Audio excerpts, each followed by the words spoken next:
Chapter 4 syllabus 10वीं class का माध्यमिक शिक्षा बोर्ड अजमेर द्वारा डाल दिया गया है। आप सभी ने देख लिया होगा। लगभग 40% कोर्स हटा दिया है। अपने ग्रामर में से टॉपिक हटाए, एक क्लोज टॉपिक हटाया है।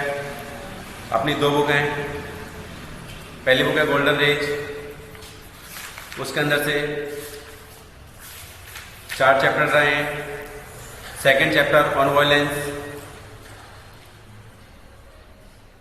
उसके बाद 7 चैप्टर द लेडी अथवा द टाइगर, उसके बाद 11वां chapter the bedazzler of faith and एक पोइम, चौथी an elegy on the mad of a dog. दूसरी कवि किताब है अपनी रिसोल्यूशन, उसमें से जो अपने चैप्टर हटाए हैं, chapter number 3 growing up pains, the purple jar, the man who knew too much और हाय महाराजा। इस तरह से अपने 7 चैप्टर, एक पॉइंट 8 पर एक टॉपिक क्लोज हटा दिया गया है। इसके अलावा अपना 60% कोर्स अपना कोर्स में आएगा, उसी के हिसाब से अपनी तैयारी करनी है। अपना चौथा चैप्टर रिसोल्यूशन का footprints without feet, glossary, impress chin, bare नंगे पाँव, गेज टकटकी लगाकर देखना, डिसेंडिंग नीचे करना, प्रेसिपिटेट आकर्षक, बिटवीन अक्के बक्के रह जाना, इंडिविजुअल एडजस्टमेंट, वैंडर आवारा घूमना, पैनिक घबराना, शिवरिंग कपकपाना, कॉलेज निर्दयतापूर्वक, एस्टिक सनकी, इरिटेबल चिढ़ाना, फरियस क्रोधित, हेलेस्टिक उन्माद वाली बेहोशी, अर्थात या तो ज्यादा खुश होने पर व्यक्ति बेहोश हो जाता है, या पेज नंबर 25 पे अबाउट द ऑथर, लेखक के बारे में। हर्बर्ट कॉलेज वेल्स 1866 जन्मे थे। 1946 में इनकी मृत्यु हुई। Was born in Kent England, England में कैंट नामक स्थान पर इनका जन्म हुआ। He is best remembered and an author of Asian fictions. उन्हें सबसे अधिक उनके लेखन कला के तथ्यात्मक तरीकों को वैज्ञानिक तरीके से प्रस्तुत करने के लिए याद किया जाता है। His best creation is time machine. उनका सबसे अच्छा एक उदाहरण है time machine, which is considered as one of the finest pieces of modern literature, जो कि आधुनिक साहित्य का सबसे अच्छा चिंतनीय विचार है। अबाउट द स्टोरी, इस कहानी के बारे में। This story of a scientist Griffin, यह एक ग्रिफिन नामक वैज्ञानिक की कहानी है। Who carried out various experiments to take himself individual. वह अनेकों प्रकार के प्रयोग करने के बाद वह प्रयोग कर पाता है जिससे वह अदृश्य हो जाए। Finally succeed and his body become transparent. अंत में वह सफल होता है उसके शरीर को आर पार दिखने के लिए। He enjoyed the extraordinary things which stare to happen after he become individual. वह असामान्य रूप से उन सभी घटनाओं के द्वारा एक के बाद एक अदृश्य स्थिति में अपने द्वारा खोजी हुई खोज को गलत उपयोग करता है। He missed his discovery to steal money and any others. वह अपने द्वारा की हुई खोज को गलत उपयोग करके लोग बागों को चिढ़ाता है, परेशान करता है। अब जहाँ से चैप्टर का प्रारंभ है, पेज नंबर 21 पर। देखेंगे।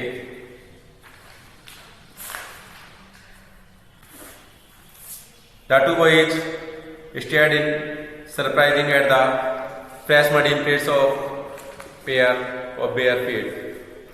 दो लड़के देख रहे थे आश्चर्यजनक ढंग से अभी अभी गीली मिट्टी के एक जोड़ी पांव के चिन्ह स्पष्ट रूप से देखे जा सकते थे।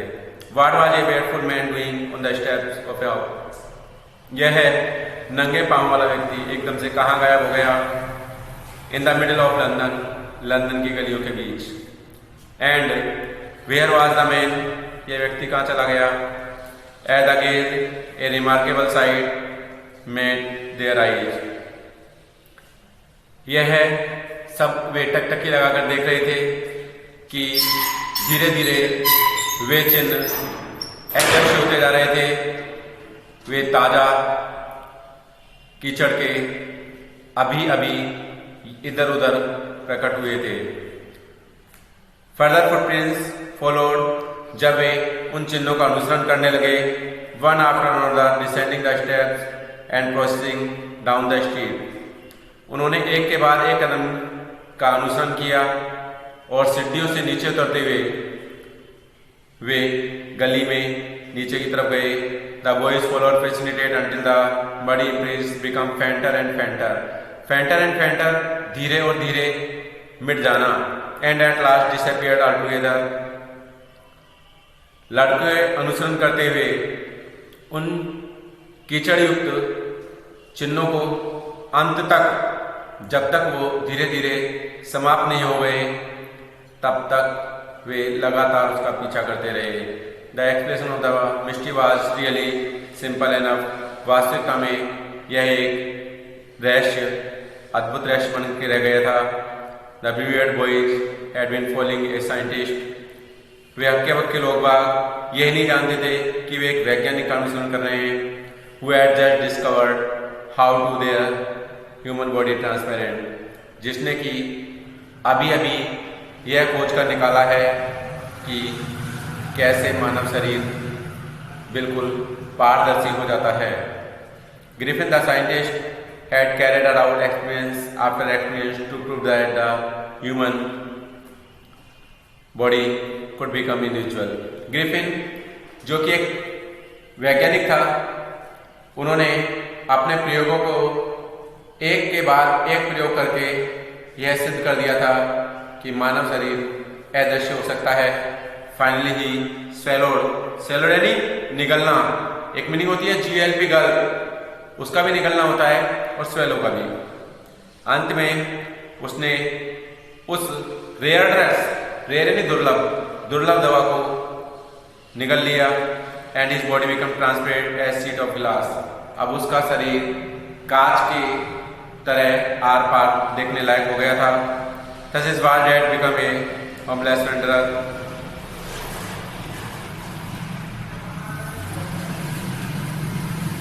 He followed, though it is also remained as solid as glass, जबकि वह कांच की तरह कठोर हुआ करता था। Brilliant scientific though he was, Griffin was rather a lawless person. बुद्धिमान वैज्ञानिक यद्यपि वह एक कानून को अपेक्षाकृत तोड़ने वाला बन गया। He landlord disguised him and tried to eject him. उसने अपनी भू मालकिन को नापसंद किया और उससे कोशिश की दूर रहने की। In revenge, इसके प्रतिशोध में Griffin set fire to the house. उसने घर को आग लगा दी। To get away without seeing seen. अब उसके पास वहाँ रहने के लिए कुछ भी नहीं था। He had removed his clothes. उसके कपड़े भी नहीं थे। This is what had become homeless wanderer. अब वह एक आवारा बिना घर का व्यक्ति हो गया। Without clothes, without money and quite individual. उसके पास कपड़े भी नहीं थे, ना धन थे और अदृश्य था। Until he happened to step in some mud and left footprints as he walked. जब अंत में उसने पाया कि उसके कीचड़ युक्त पांव धीरे धीरे गायब हो गए और वह घूमता हुआ आगे बढ़ रहा था। He escaped easily enough from the boys. वह आसानी से उन बच्चों से बचकर निकल चुका था। Who followed his footprints in London, जो कि लंदन की गलियों के बीच में उसका अनुसरण कर रहे थे। But his adventures were by no means over. लेकिन इस साहसिक कार्य का ये सब मतलब नहीं था। He had chosen a bad time of the year to wander about London without clothes. उसने यह समय जो आश्चर्य से चुना लंदन की गलियों में बिना कपड़ों के, यह गलत समय था। It was midwinter, यह सर्दियों के मध्य की बात थी। The air was very cold and he cold अथवा without clothes, वह बिना कपड़े के और बिना घर के नहीं रह सकता था। Instead of walking about the street, he decided to slip into a big London store for warmth. उसने नया निश्चय किया कि वह लंदन में एक बड़ी दुकान को, जहां वह गरमाई में रह सके, इस तरह का स्थान ढूंढेगा। क्लोजिंग टाइम अराइव, दुकानों का बंद होने का समय, भरने का समय आ गया था। As soon as the doors were shut, Griffin was able to give himself pleasures. जैसे ही एक दुकान आनंद के रूप में चल रही थी, वह वहां पहुंचने में सफल हो पाया। और clothing feeding himself without regard to exchange, उसने सोचा कि वहां उसे बिना खर्चे के, एक्सपेंस से नहीं खर्चा, बिना खर्चे के उसे खाने के लिए और कपड़े उपलब्ध होंगे।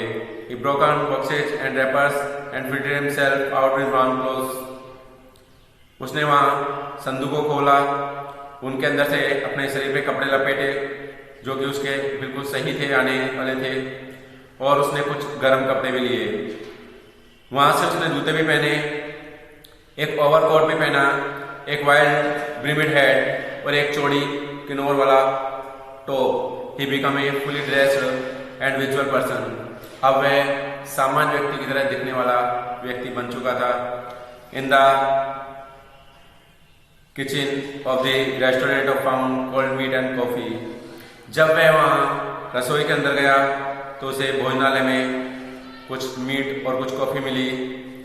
उसका उसने अनुसरण किया, खाया अपने भोजन के रूप में, विस्वीस साथ में मिठाइयों को, and wine taken from the grocery house store, और वहाँ पंसारी की दुकान में से पीने के लिए, गर्म रखने के लिए दारू का प्रयोग किया। Finally settle down to step on pale of quilts, pale यानी ढेर और क्विल्ट्स यानी रजाइयाँ।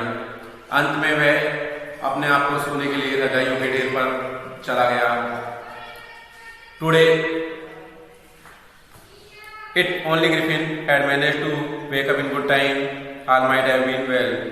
यह उसने बहुत अच्छा समय था, अब आराम से वह आराम से रह सकता था। And it was, he did not wake up until the assistants were already arriving next morning.